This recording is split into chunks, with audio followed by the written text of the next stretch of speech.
I actually believe we can be the best team in Europe and the best team in the world. If they heard I was dropping out before GCSEs to go play a game, yeah, he's homeless by 20. You're building a team as a GM. Who are you putting on the roster? I'm going to start with... And they want to take video games professionally. How realistic is that for people? What is life like as a professional gamer? Don't panic, we're going back to the podcast in just a second. First off, I'm super excited to finally release this forgotten podcast with Major Champion and MVP Joyo, one of Rocket League's favourite pro players. Joyo was kind enough to let me post this podcast, even though technically he's no longer with Oxygen and he's a player for KCorp. So a massive thank you to him. For those of you wondering why this random guy is on a podcast with one of the UK's favourite Rocket League pros, I'm Sloopy, and by day I'm the head of talent for Endpoint Esports. I've been with the company now for 4 years, and one of my many jobs is looking after pro players when they come to visit our training facility. Over time you get close to the players and you get the opportunity to record amazing things like this. This video was initially destined for the Endpoint socials, that's why we filmed it in a vertical format. Unfortunately, just like everything from the BBC archive before 1980, we lost the original files. So with just a little bit of help with editing, this is the final product finally coming out to you guys. We're catching up with Joyo on all things being a pro player, his journey so far, and the real life struggles of being a professional esport athlete. If you enjoy behind the scenes content in esports, I'm finally resurrecting this channel after 10 years, so make sure you stick around, subscribe, drop a like if you enjoyed, and let me know in the comments who we should bring on the podcast next. You know, you're now like the top 5 most frequent visitors to this place. I thought I'd be top 1, to be honest. I went about 4 times. 5, no, more. You've been more than that. You've been here 3 times. Juicy, Resioli, Oxygen twice. Wait, no, I've been with Cash and Juicy like twice. Came here with Cash and Juicy like 3 or twice, I think. Yeah, so I've been here like 5 or 6 times. Yeah, you've like six visits to Pratt Rooms. Yeah. You're still coming strong. What makes you come back every single time? Was this ad placement? But I mean, the setups are just the best. Like that's, it's close to your setup at home. Yeah. Like, I mean, first of all, travel's easy. Like for me, Archioski especially is like so easy. Yeah, full UK lineup. It's nice and easy to get here. We're centrally located, so like for Oski who's like down and you guys that are up, you want to come and make your way to Sheffield. Yeah, it didn't take. Well, I mean, it doesn't take long for me, but like it still took long for a lot of people. Like it took like 3 hours to get here, which is short for me because I live in the middle of nowhere. But most people, it's quite a long travel for boot camp. It took me and Oski like 2 hours, and I drove him home the other day because I had to stop for like 5 weeks. Yeah, my bladder's like a squirrel, bro. I had like 3 coffees to wake myself up at 3 o'clock in the morning because for some reason you guys are absolute degenerate gamers and want to go and drive home at 3 o'clock in the morning when you finish playing. Yeah, no. Standard life for gamers. I mean, pretty normal stuff. When I like play on game day, I drink like 2 liters of water like every 10 minutes. I just like drink bottles of water like it's nothing. Like a fish. Yeah, no, I feel like I'd like drown myself eventually. On game day, I like piss so much like 10 times like tournament. I couldn't imagine though, because I'm on like imagine it's tournament day, right? You're actually at a major, and you're sat on main stage, and you've just drunk 2 liters of water. I would need to piss like every 5 minutes. I'd be every single map. I'd be going to the toilet. These producers would get sick of me. Yeah, no, I was like begging after every game in some tournaments, like please let me go to the toilet, but then they just don't let you. Oh mate, I'd have to push past them. I wouldn't know how to hold it. Yeah. I've not got that much willpower. They don't let you, so they just don't let you. I was begging like so much, but I mean, it's not a problem for me because I've got about as much chance of going pro in Rocket League as like Jesus Christ himself coming down into Pratt Rooms and playing a boot camp. But yeah, listen, mate, finally got a chance to do it. Really good to have you on. Appreciate you taking the time out. Listen, you tell everyone who you are. One of the biggest faces in Rocket League, I would argue. Introduce yourself. Yo, I'm Joyo. Play for Oxygen now, actually.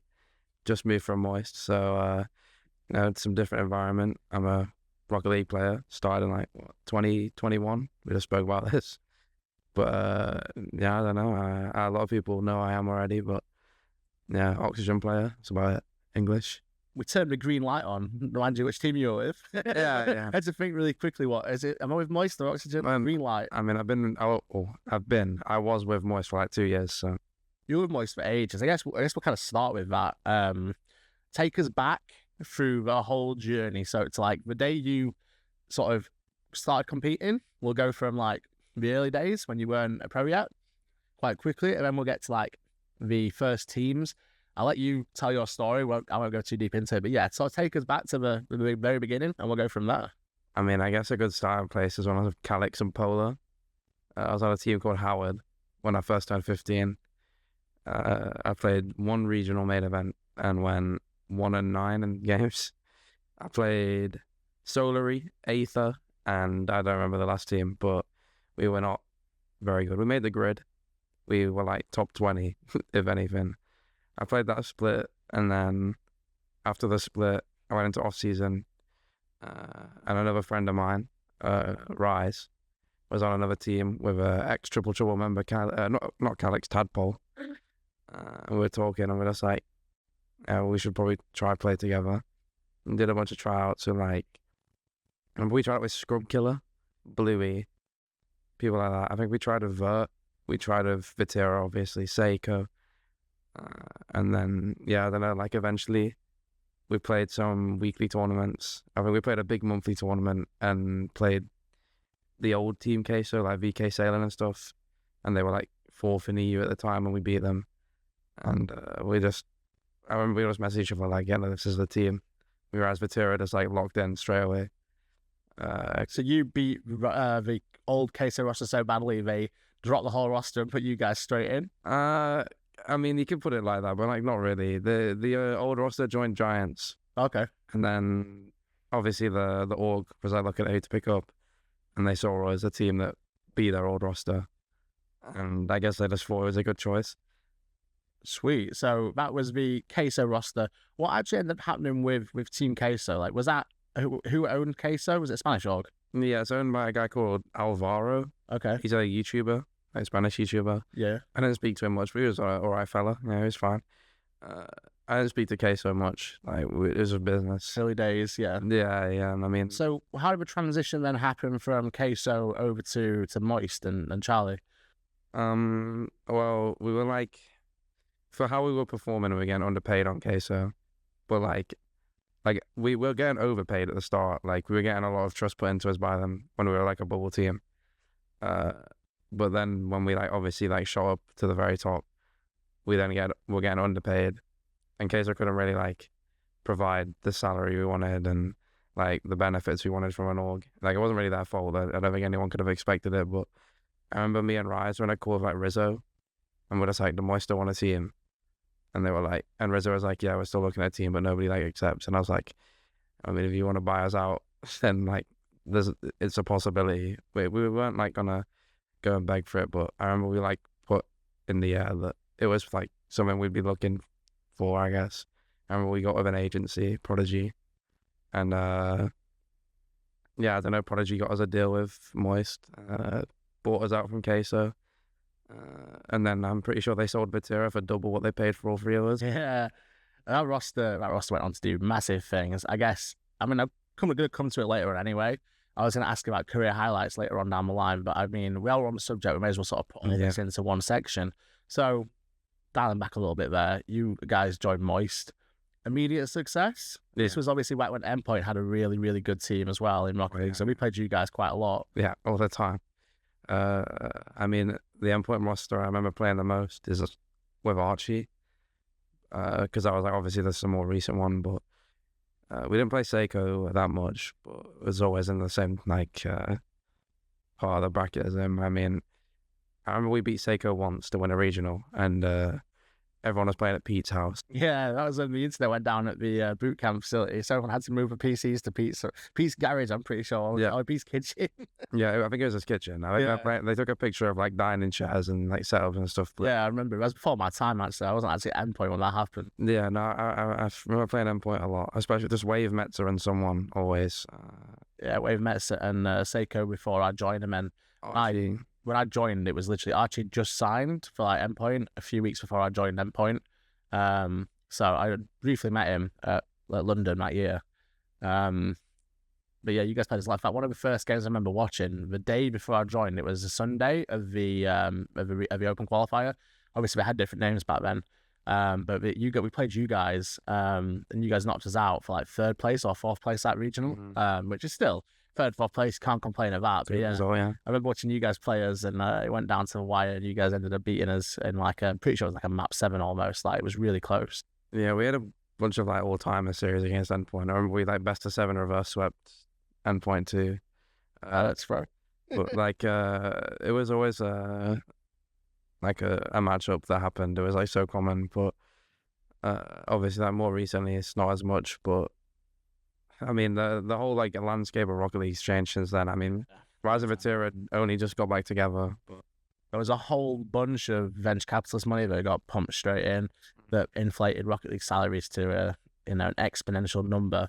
Where obviously, little old Endpoint wasn't going to venture. yeah. But no, so you were obviously big in it with Moist. You had some a really good run with Moist. You got to all 3 majors that year.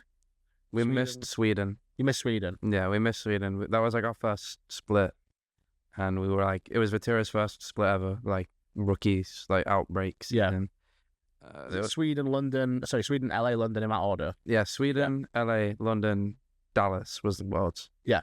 But yeah, we missed Sweden, then we made LA, got second in LA, then made London, won London, then made Dallas, and then lost to Furia in top 8.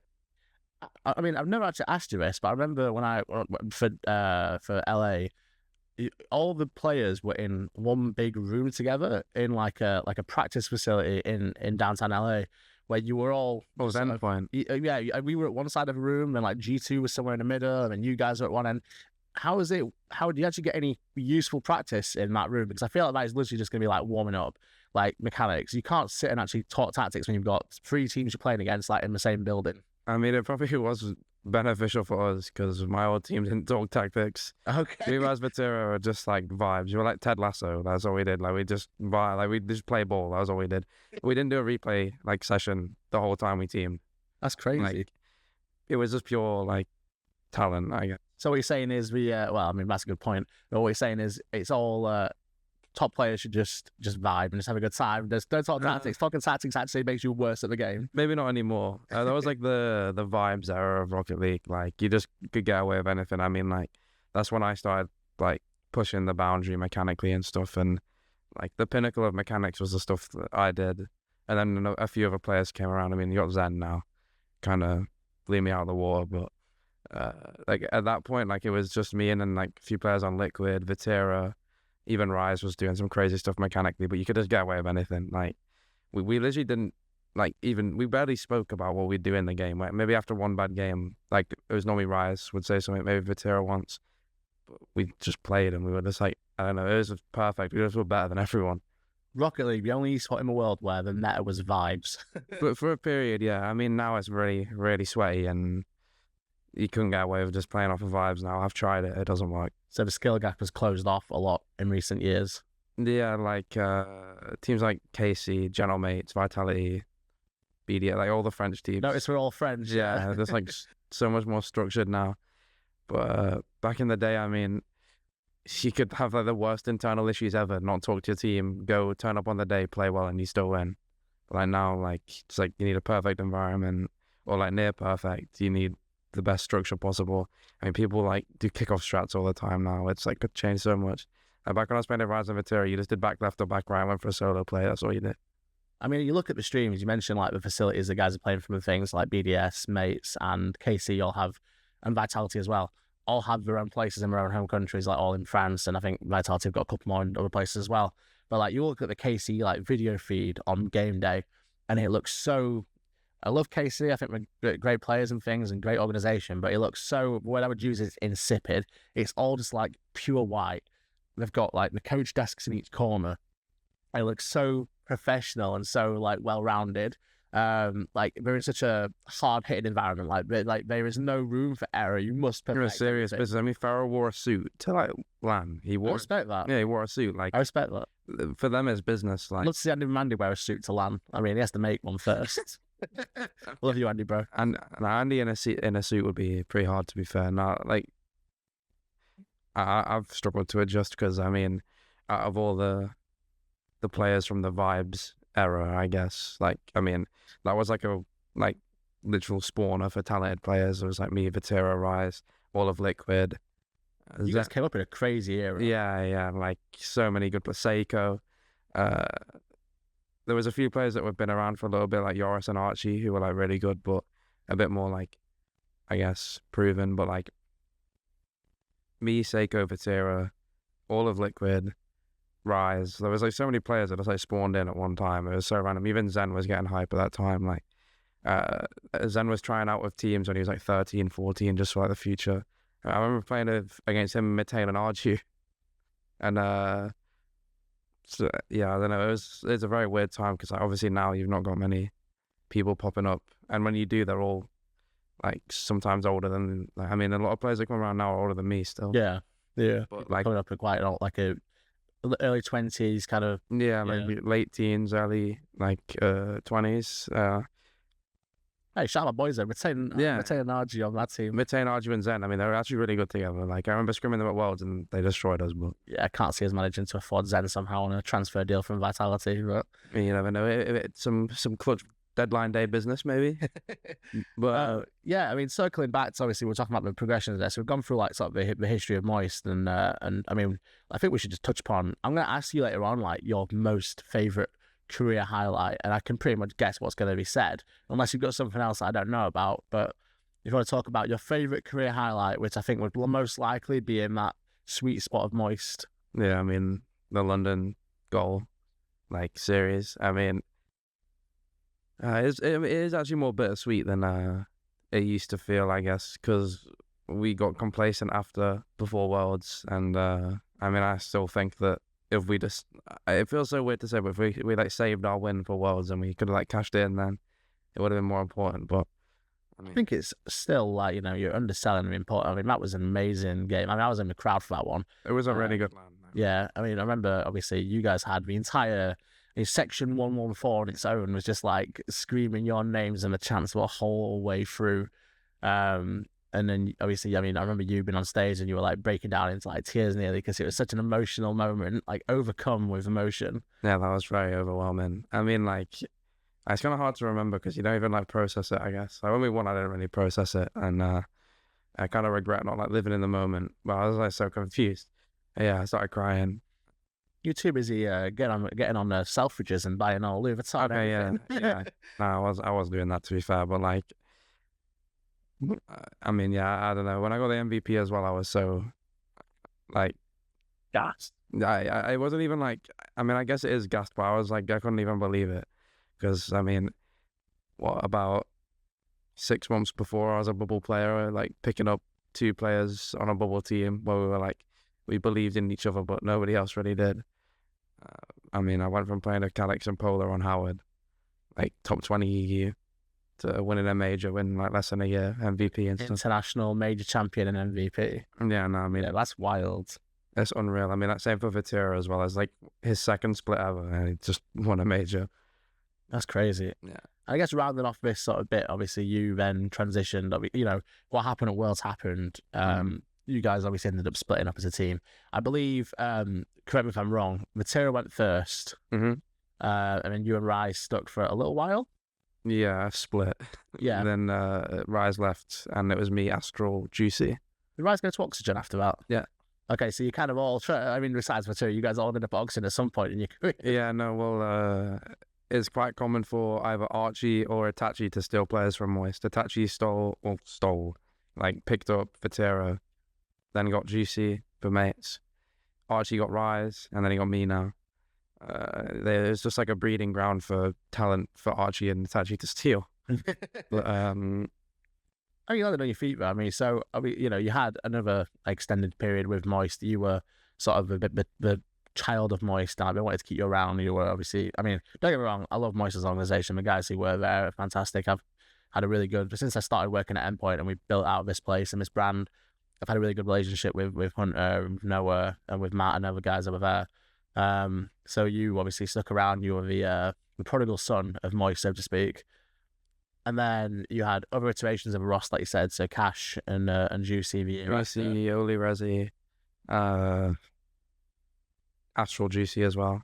Okay, I don't think we worked with Astral and Juicy when they were on the team. Yeah, no, we didn't come here with Astral and Juicy. Yeah. I think this was built when I was with Astral and Juicy. It was like late 22 and early 23. Yeah, we opened here in May 23, so literally a year ago this month. Yeah. I think it was like fully built by the time I was at Cash and GC. But Yeah, you guys are one of the first here, because if you look back on my camera roll on my phone, there's a picture of you drawing the original Moist logo on the. Remind me to send you a picture to put into the thing to show people on the podcast who are watching. But there's a picture of you like with maybe like 10 names around the logo, and you were one of the first pros to sign it with the big Moist logo you drew. And I've got an Oxygen one now. You got a matching Oxygen logo next to it now. I Every time you come back, New Org will have to sign you a new logo. Oh, I don't like moving org. I mean, you stayed with Moist for a very long time. 2 years, yeah. Oh, nearly 2 years. My anniversary was meant to be about a few days after I left. You But got quite comfortable there and felt like you were at home. yeah, I mean, I loved it there. But like, I mean, things change. I wasn't getting the results I wanted. I mean, no matter how much you love an organization, at the end of the day, it has to come down to what is best for you as a person and what gets you the most success. Because at the end of the day, an organization, any organization could drop you in a heartbeat if you're not getting the results that are wanted. So you have to look after number one, first and foremost. And that's what ultimately you did. And obviously they landed on their feet. They've got a whole NA roster now, which works better for them with the Tampa headquarters. Yeah, it's really hard to like, I guess like put into words. Like I tried to be so loyal to Moist, I guess. Like I was really appreciative of the chance that they gave us. Huge opportunity, really. Yeah, it was massive. Like, I mean, I love the guys there: Matt, Danny, Charlie, Matt. Wait, I just said Matt. I meant Hunter. But like, Matt as well. Matt used to Matt. Yeah, still does. But what's it like with Charlie? Obviously, you spent some time at the HQ when Charlie's probably there. What's it like working with Charlie? He's quite a personality. Yeah, I mean, he's very similar to how he is on his videos. He's pretty real. Like a lot of people say that like YouTube famous people, like celebrities, are different behind closed doors, but Charlie's always been the same. Like, I don't know, super humble. Like, you just think he's a normal guy. Like, he's always been normal. I mean, I love working with Moist. I don't have many like bad things to say at all, and like, it's hard. I mean, my dream was to win at Moist. Like, that was always the goal, which is why I stuck through it all. But yeah, I don't know. I was sort of like pushed away, I guess. Like, it wasn't really looking likely for me to have a future there anymore, and I don't know, it was tough, but I mean, I still love the guys there and stuff. It's just I mean, sometimes it doesn't work out how you want it to. Esports is like pretty cutthroat, and I just felt like I needed like a change. I guess you could put the mentality as you're only as good as your last result. And obviously, you guys were having, having some struggles. I remember getting a phone call from Noah. I mean, I forgot we didn't even mention Noah. Like, we should probably give Noah a shout. I don't know if you said Noah's name in there, but Noah was around for the whole time from he was on the stage with you guys when you guys won, all the way to obviously your departure. You guys were like, he had big brother vibes when you guys were here. Yeah. I mean, Noah was like, I wouldn't say like a mentor, but yeah, like a brother. I don't know. He just like kept me in check. Yeah, like kept me in check. He definitely did it a lot more when I was younger, like when I was like 15, 16.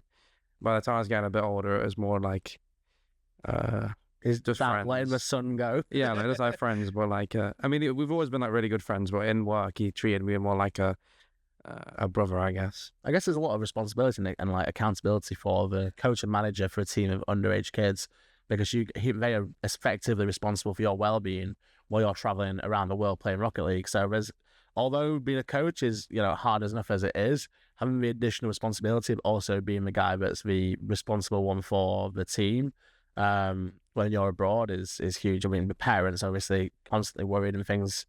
Yeah. So someone has to be accountable for it. So, tying up the journey, you're transitioned onto Oxygen. What's the transition been like? Obviously, new organization, still NA technically, but you've got still a UK roster. Nothing's really changed ultimately for you in terms of where you boot camp, because you went straight from being Moist in Endpoint facilities, Pratt rooms, to being Oxygen at Pratt rooms. So, I mean, like, a lot of players will like publicly talk and I guess not speak their mind fully and sort of say like the PR answer of like, oh yeah, I was really hyped to go and stuff, and like really excited, like we're gonna win and stuff. But like, to be honest, I mean, I've told my entire team this. I was like really nervous to change team. This is the first time I've ever left a roster ever. Oh, Jesus, my throat's going. You're all good. And in between, you got to sip water in between questions. No, you good? Yeah. I never left a roster before. Yeah. Like ever in my life. This is the first time I ever left a team in my life, and obviously new things. I'm no longer like the star boy. Like I'm not the Oxygen star boy. I mean, I get a lot of credit, but the whole roster does, and it's no longer like the narrative that I'm trying to build a team around me that can win and I can't do it. Like I'm not getting enough help and stuff, which I didn't like that narrative. And I think that the people that were given chances on Moist deserve respect and like credit for trying as well. And they aren't not as bad as a lot of people say. But on Oxygen, like I'm just a player now. It definitely feels more comfortable, I guess. Like now, at the very start, I was really nervous, and I'm not used to not having control, and I'm not a control like freak, and I don't like want to like manipulate everything to like what I want. But I did get used to it and comfortable to the fact that I had say in everything. Now I'm more just like a player, and at the start I was really nervous, and I didn't know I'd, I guess, perform to like expectation. But like now I'm a bit more comfortable, and it feels more like how I was on like KSO and early Moist, where like I was just a part of a team and I was just one player and doing my like 33%. It was nerve wracking. Even the first boot camp I was really nervous for, but Yeah. I guess at least I hope I can say I offered you some comfortability and the fact that you were coming back to someone you knew. Obviously, we've known each other for a long time, and you guys are always welcome here, no matter what roster you're on. You'll always be welcome here. You and family, obviously, to come and be part of what we're doing here. yeah. But yeah, I mean, no one can say you were control freak or anything from that answer, bro. You were like the most humble person, honestly. Like, you know, obviously, you understand the position you're in on the Old Moist roster. It's a different scenario. But like you said here, you were part of a collective, and Adam and Snasky have done an exceptional job of obviously consolidating a roster that's capable of doing huge things with the right environment and the right situation. So, Yeah. you know, we can expect big things out of this team heading into the rest of the regional and heading into the major, hopefully. Yeah, fingers crossed. Like, I mean, we're playing really well right now. Like, Regional 1, we got a lot of credit. I know that a lot of people rate us now. I mean, I personally think that we were, like, second best or best, like, performing team there.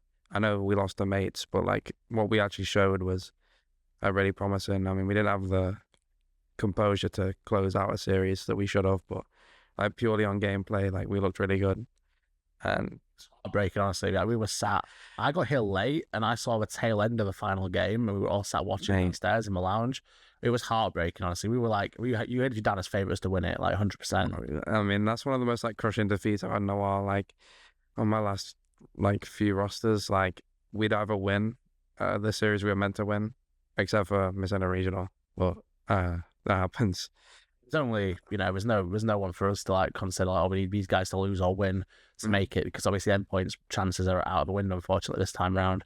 But you know, there's only one team on there that I don't want them to do well. Yeah, I mean, even everyone else crack on. Even KC missed a regional, but like, yeah, that was crazy.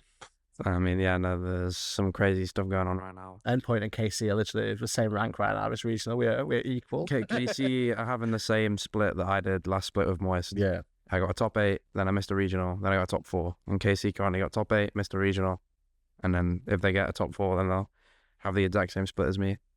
But yeah, I don't know, like Oxygen, like this team, I mean, now we're actually somewhat of a favourite to make the major. Since KC's chances are looking slim, we're actually like sort of meant to make it. Oh, mate, I hope you do, honestly. Like, I'll be down in London and like, see, I hope, I mean, we might get a repeat of lightning striking twice. Yeah, no, I mean, when London was announced, I mean, I was talking to Oski and Archie, and I was like, no, it's like the script. Obviously, like, we're going to have to make it.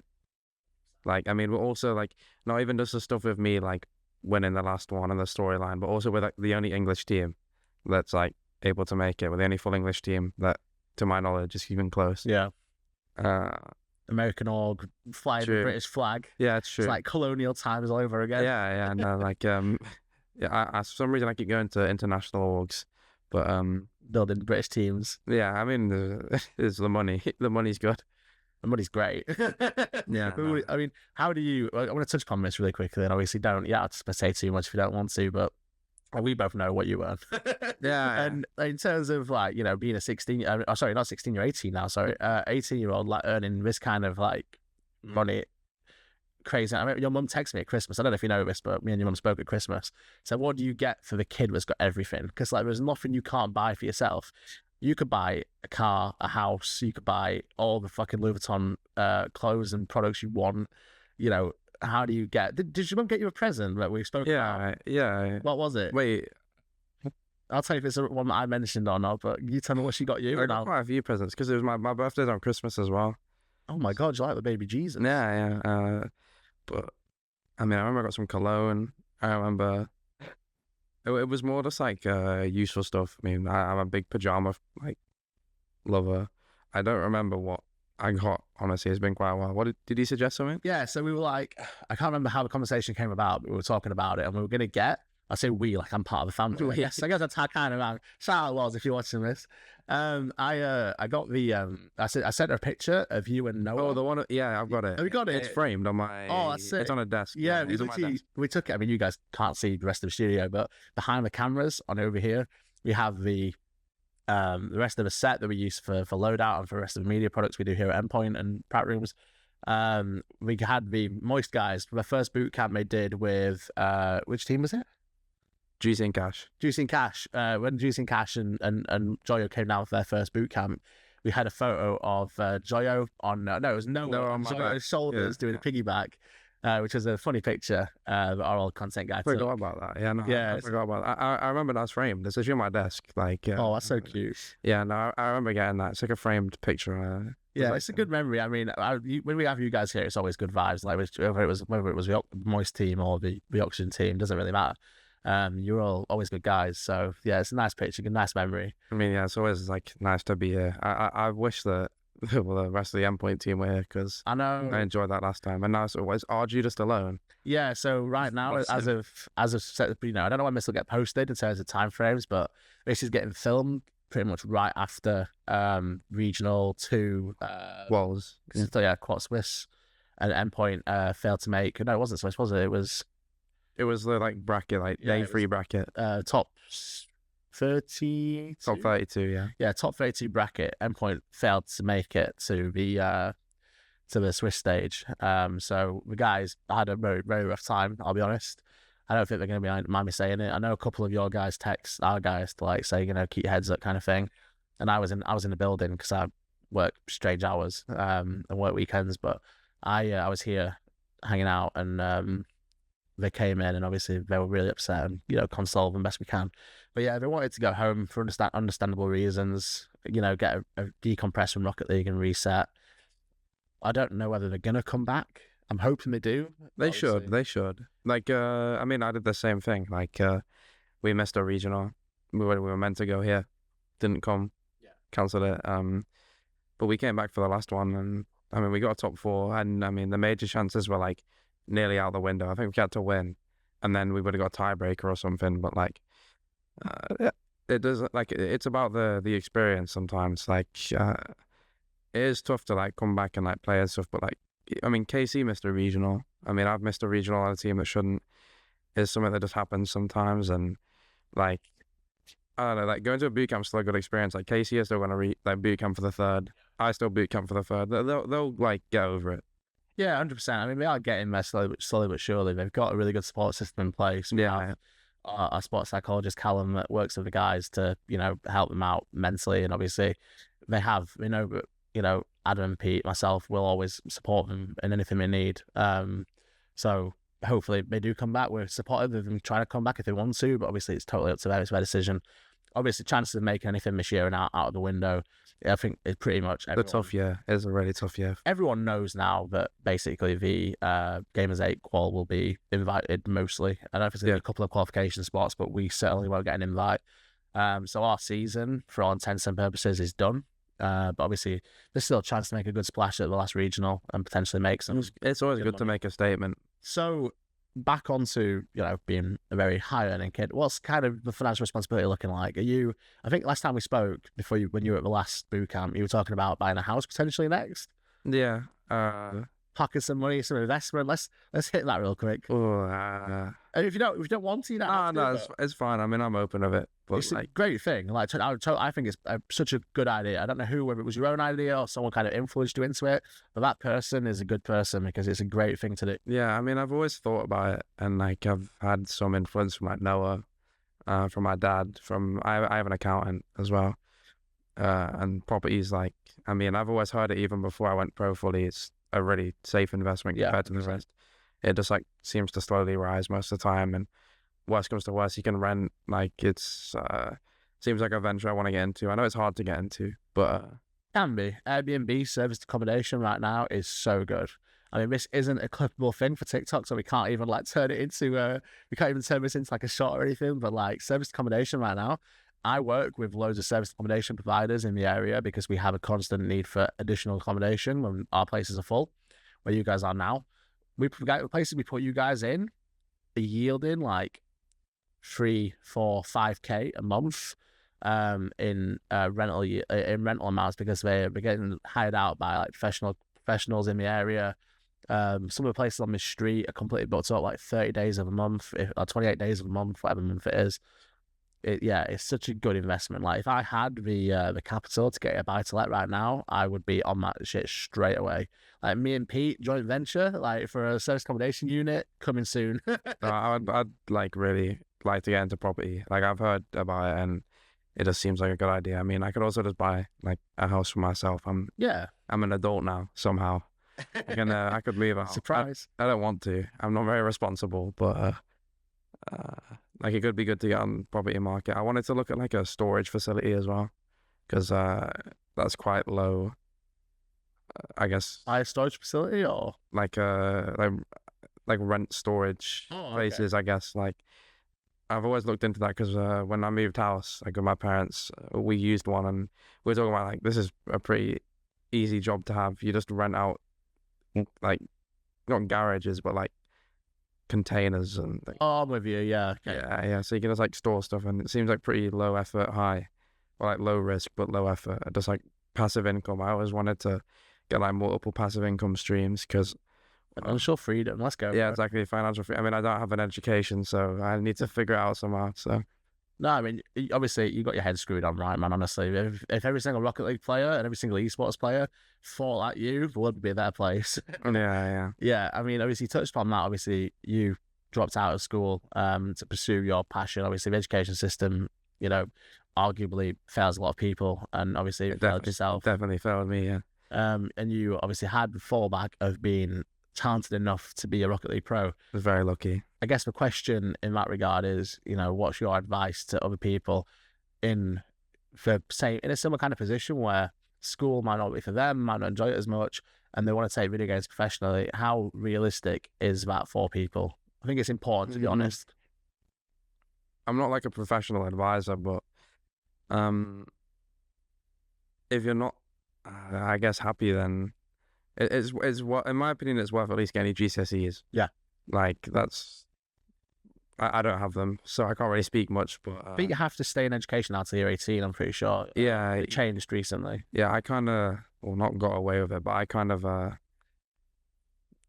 didn't have to because like mental health stuff, like autism and a few other things. But it's not gonna work the same for everyone. But school isn't for everyone. I mean, you're right. Like school's for like the 90%, maybe a bit more. And then there is that small group that sort of get looked over because the majority get benefit from it. I think it's worth trying to tough it out if you can, at least for GCSEs. Get the foundation you need for the future, because I guess what I was touching upon ultimately is a lot of people are really talented in video games, and there's thousands of people that are GC3 and SSL, particularly in Rocket League. It could be any esport, could be CS, could be Valorant, whatever. But it's such a small percentage of those people at the highest level that actually make it to the professional level. I think you would agree with that. Yeah, I mean, it's definitely like I guess it depends on what position you're in. Like, I was always talking about dropping out of school, and I did it just before signing to KCorp, where the time I dropped out, we were getting a bit of interest from orgs, and it was obviously just on an upward trajectory, and I knew I could be in some form of like I guess, employment.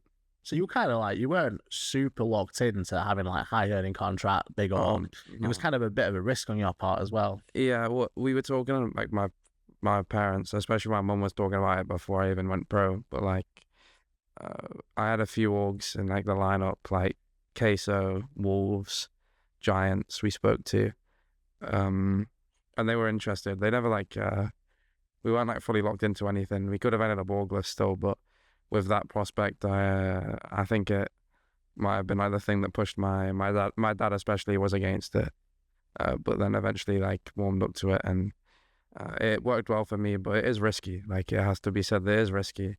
But if you've got something lined up, or like you seriously can't function at school, like I couldn't function at school. I was in a room on my own the whole time because I couldn't get to classes. Like, I think it's called inclusion in my school, but I think it's normally called isolation. Yeah, isolation in my school. Yeah. Yeah. So I was in isolation most of the time, and that's normally where like you go if you get Detention. detention.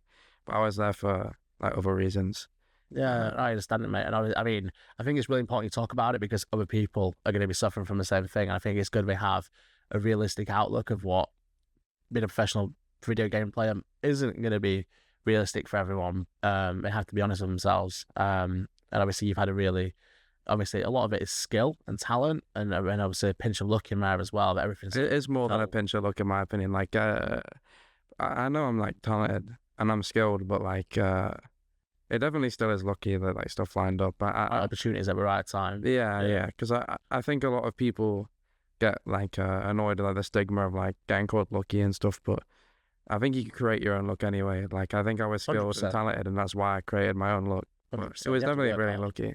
Yeah, but like, yeah, I don't know. It's a low percent chance of people making it in esports. Like, as a player, it is a low percent. But if you like have an opportunity already, or like, I mean, you don't even have to go into playing. There's more outlets. There's content. There's casting, coaching, managing. There's so many things you can look into that maybe if you are thinking about or you don't enjoy school, or you can't cope in education, like you can look into it. There's a lot of things you can do, and maybe don't risk it all, put all the eggs in one basket, and like just leave school, then look into it. But if you've got something lined up or the future's looking bright, then it's not like shameful, I guess. I don't think people should think it's shameful. It can be questioned. Like, if someone questions me for why I dropped out, it makes sense. Yeah, Like, no, I get it. If people judge for it, like, I get it. Everything's just all the one, but at the end of the day, you're sat there in a £400 hoodie and like, £400 sliders and tracky bottoms if you Louis Vuitton handbag or whatever downstairs. Yeah, Like, it's fucking road. yeah, exactly. Like, people will question it until you make it. Like, most people get called crazy or brain dead or stupid until they actually make something of themselves. Like, my teachers, if they heard I was dropping out before GCSEs to go play a game, they'll be like, yeah, he's homeless by 20. Yeah, the old guys don't get it, man. Like, the older generation just don't fully understand it. Even like my parents don't fully understand what I do. The biggest question when I first started working at Endpoint was like, are you actually getting paid? Have you had a check arrive? Like, yeah, every month on time. That's how I'm buying a house and how I pay for my car and everything else I do. So it's the future. Like, it really is the future. Like, yeah, like digital, everything. People love being online. It's like, you don't get anything like this anywhere else. Like, I mean, you're playing a game of pixels on a screen. Like, I always sit and think about like how crazy all is. monitors were made and how games were made and how it actually works. This is code, but like, you don't get anything like that. Like, you've obviously got sport, which is the closest thing to esports, but I do think esports is the future. I mean, I think that nowadays, like the new generation of like kids and teens, I guess. I mean, I'm a teen myself, but like young teens, I think people game more than they play sports nowadays, to be honest. Like, at least it's close. When I was a kid, like, I'm sort of in like the middle of the generation of the internet and also the outside world. Like, when I was a kid, it was well, I guess it depends when I was a kid, but like when I was like younger, single digit, like maybe like 10 bit before, like YouTube was only just kicking off. And, like, people would play a few games on Xbox, like COD and FIFA and Minecraft every now and then, but it wasn't as big as it is now. Like, nowadays, like, everyone gets a PC, everyone gets Discord, and everyone. You'd have been way younger, bro. Like, I remember, I know what you're talking about right now. I was 6 when this happened, like between 6 and 11. So you'd have been like way single digits, like really. Yeah. I mean, like, this is what, 7 years between us? I'm 24, you're 18. 18, yeah. 6-7 years. Yeah. 6 years. So, yeah, I would have been single digit, you're right. Yeah. I remember I used to watch like COD videos on YouTube and stuff, and it was only just kicking off then. But The best content, always. yeah, like COD trolling videos and stuff. That's my shit. But like, Minnesota Burns, trolling people's moms on Xbox Live. Crispy Concords and stuff like that. I always used to watch stuff like that. But when, I must have been single digit. But even then, like, gaming wasn't as big. It was more of like it wasn't a niche, but it was well known, but it wasn't as popularized as it is now. I think COVID like kind of changed everything. Yeah. Like, gaming is the biggest I've ever seen it. Like, I think TikTok is brain rotting so many people. Everyone just stays inside and plays. And I mean, that's what my life ended up being like, just a bit earlier. But like, I'm happy where I ended up, but I'm also happy that I had the chance to go out with my friends and ride bikes and, you know, scooters and stuff like that. And I mean, get into a sensible amount of trouble as a small child. But yeah, I mean, just switching it over real quick, back onto Rocket League. Obviously, you guys are here for a reason. How are you finding the boot camp, generally speaking, so far?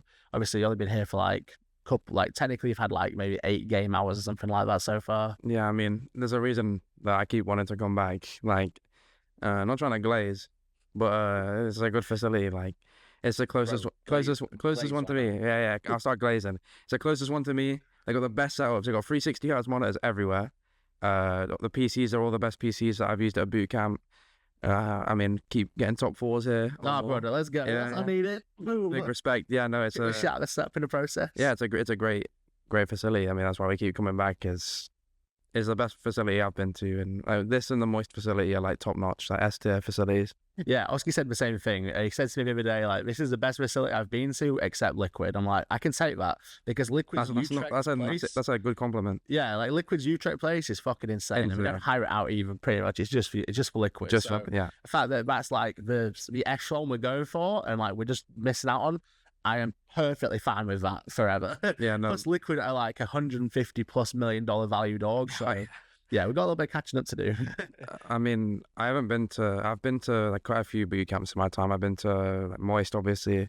They have a really good facility, good setups and stuff, but like they obviously going to have to for their own team. I've been to the Face It Studios in London, in some like, I think it's called Millbank Tower in London.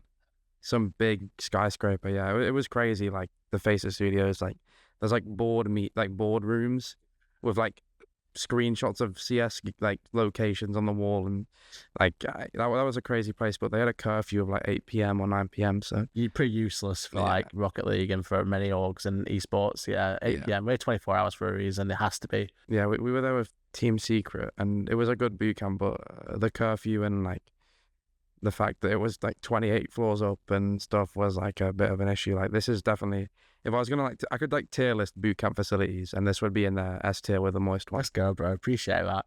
So you guys here practicing obviously for Regional 2. You've got the top 16 starting tomorrow, and then obviously the rest of the weekend will be the rest of the games up to the champs hopefully. You've got this one. You've got Regional 3 coming out. What do you feel like your chances are now? Like, honestly, for like this major run, are we going to make it to London? I say we because I'm now a vicarious and Oxygen member. Yeah, like Adam's just signed me. I've just got a word on my earpiece that doesn't exist. I don't want to get like carried away. No, of course. But we're in a good standing and we're playing well. So, I mean, the sky's the limit. Obviously, I think we're good enough to win events now. Like, I haven't been on a team where like I can confidently say we're good enough to win events for a while. I've been on teams that like have talent and on a day can show up and beat all the teams, but this is a team where I feel like we can every day like win if we're like, you know, playing how we do. I mean, I think we can. The chances for London are looking good. With Casey missing it is looking good. But like I said, I don't want to get too carried away. I think we just take it game by game and, you know, see where it takes us. The competition isn't looking too strong this regional.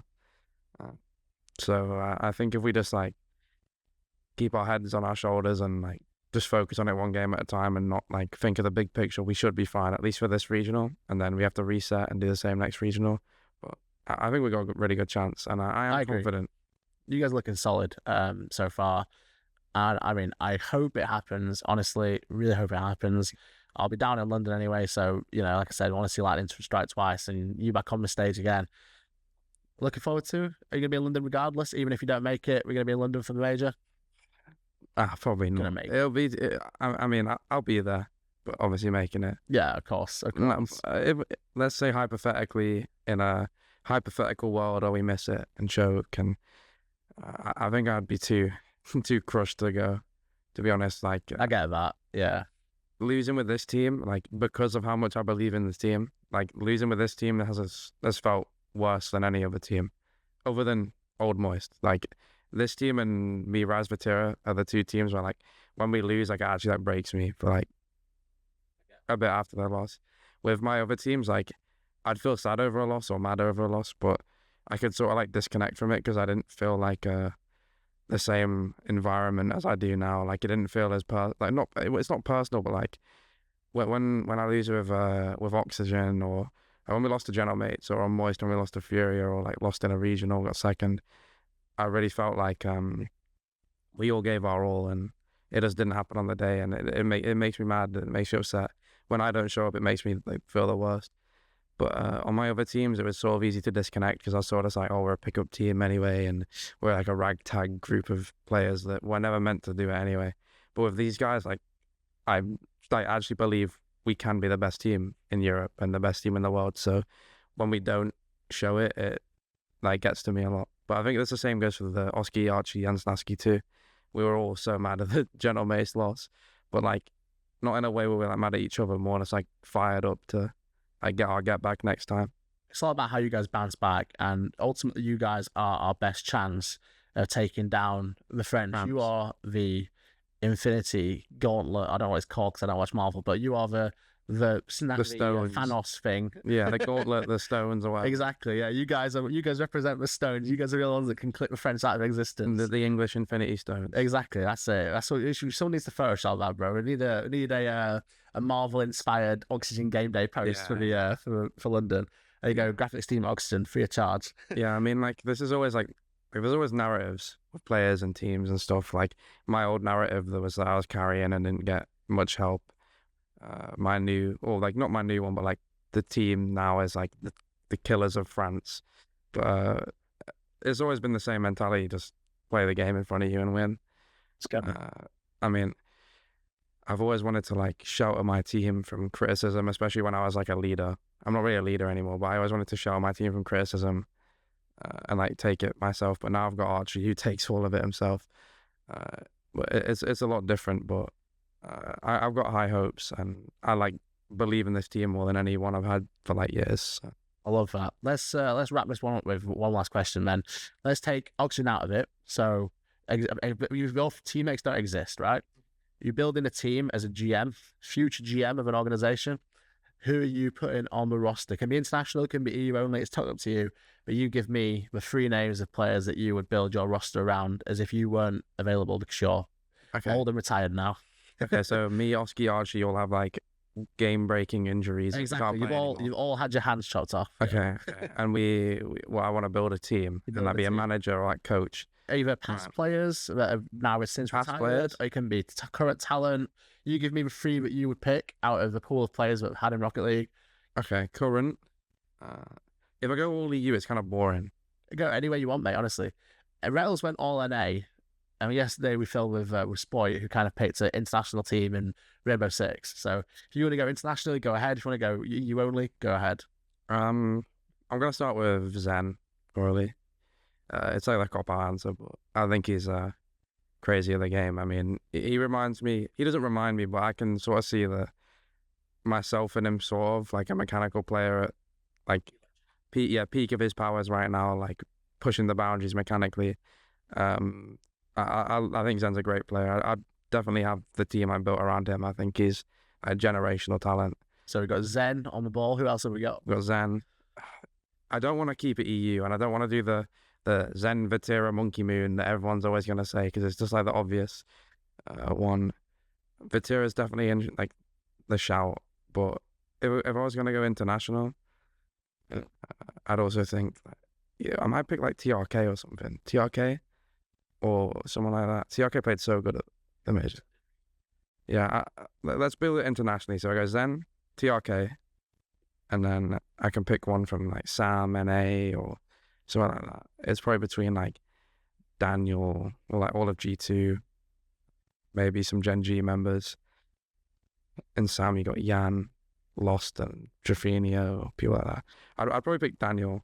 Like if you wanted like an international super team, That's a solid I'd say lineup. Daniel, Zen, TRK, international super team. That's a solid team right there. I'm going to put it on the screen right now, hopefully, if the producers want to take on that responsibility. But look, it's been awesome. Me and you could sit here and chat for a couple of hours, honestly. We could say we've been known each other for a year now. We could talk for a long time. But listen, everyone here at Endpoint are like fully behind you guys, the team, the staff. We want you guys to do really well. We appreciate you guys obviously constantly coming back and practice rooms and obviously making us your home away from home. And we want to see you guys on the stage in London next month. But yeah, you've got practice to attend, so I do. Yeah, scrims. But thank you so much for coming on, mate. It's been a pleasure as always. No, thank you. Thanks for having me. You got anywhere to shout out on the Joyo socials? Shout out myself. Follow at Joyo Kami on Twitter with 2 eyes at the end of the Kami. Shout out Loz and Dean, our parents. Shout out Oxygen Esports and Oxygen_OXG_esports RL on Twitter. There we go. Awesome. Teammates? Yeah, sure. And also shout out Sloopy J. Oh, let's go. Thank you, bro. I'm not your teammate, I'll take it. Sloopy J_ on all socials. There we go. Appreciate it, mate. You have a good one, and we'll catch up soon. Thank you.